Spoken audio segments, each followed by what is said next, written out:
Welcome, ladies and gentlemen, to another edition of the Northern Star Sports Weekly.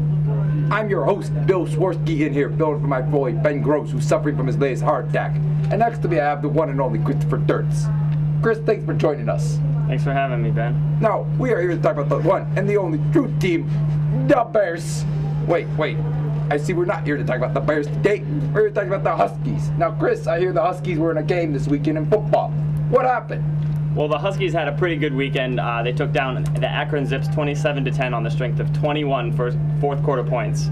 NIU running back Chad Spann rushed for 2 fourth quarter touchdowns, and both Spann and starting quarterback DeMarcus Grady rushed for over 100 yards in the game. Overall, NIU outrushed Akron 275-31 on 54 NIU rushing attempts.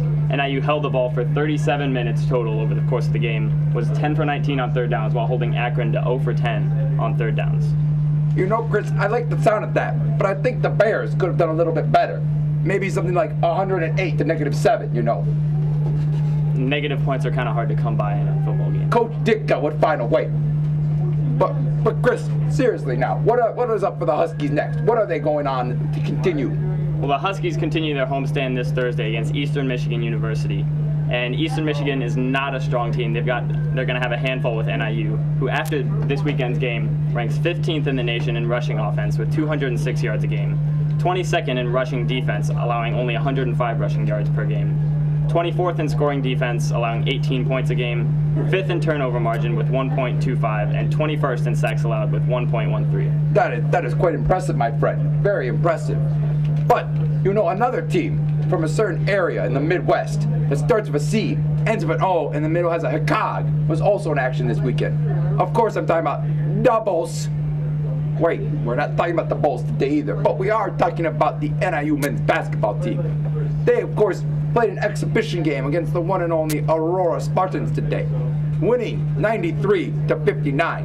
Now, if you would have asked me before the game, my prediction would have been 407-0. But of course, Xavier Silas would have been held to under 200 points. Now, Xavier did good, but not that good today. He had 30 points, 6 rebounds in 28 minutes.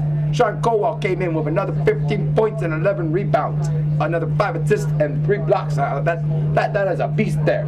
That is a true effort. NIU also had 77.1% from free throw lines. Now, Chris, you may be asking, what is so important about the free throw lines? Last season, the Huskies only made 59% of their three-throw shots. This is a vast improvement, and I think we should all thank Ditka for helping these Huskies out and getting them prepared for the season. What does Ditka know about basketball? Ditka knows everything, okay? Because Ditka is God. Michael. But Aurora was led by their boy Dusty McGee for 15 points and 5 assists, and Chris McNamee for another 18 points. Now, NIU took on Aurora in 2005 and won that game 102-61. So we got some good results, similar results here. So we could hope for maybe a nice season, Chris, coming up. Nice. Well, one team that has been having a nice season so far, at least in conference play, is the NIU volleyball team, who split their weekend matchups, sweeping Toledo Friday and being swept by Ball State at home on Saturday for their senior night. Against Toledo, the Huskies out-hit the Rockets 49-36 and were led by senior outside hitter Megan Schoenrock, who had 14 kills. But they were really paced by freshman Mary Kurish, who was 9 of 11 with no errors. Junior libero Maddie Hughes had 15 digs on Friday, as well as 12 digs in Saturday's game, which gives her 18 straight double-digit dig performances. Against Ball State, NIU was outblocked 10-2 and was out-hit, where Ball State only allowed a 1.74 hitting percentage. Ball State never really allowed NIU to get anything going. They were paced by Alice McLaughlin, who got her 11th double-double of the season with 14 digs and 12 kills. And Maddie Hughes, like I said earlier, had another 12 digs in that game. That's excellent. Good news there, it sounds like, at least on a Friday. Now, the women's soccer team finished their season up, Chris, this week with a 0-0 draw against Western Michigan. Now, you may be saying, draws, that doesn't happen in football, and you're right. But okay, you know what? This is soccer, so we allow it. But they finished the season then with a 5-11-3 overall record and 1-7-3 in the MAC.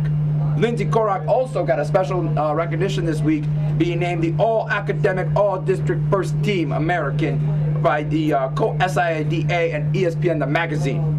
Now, the men's soccer team clinched a spot in the MAC playoffs this week by beating Bowling Green 3-0, Juan Hoyos scored 2 goals in that clinching moment.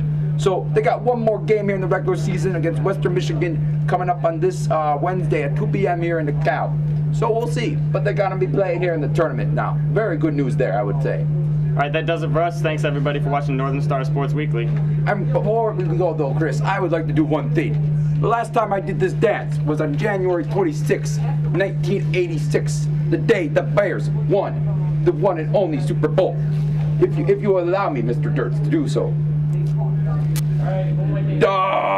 Bears, the Bears, the Bears, the Bears, the Bears, the Bears, the Bears. Okay, this is the mild heart attack there. I'm fine, folks. Bears, the Bears, the Bears, the Bears, the Bears, the Bears, the Bears, the Bears, the Bears, the Bears, the Bears, the Bears, the Bears, the Bears, the Bears, the Bears, the Bears, the Bears.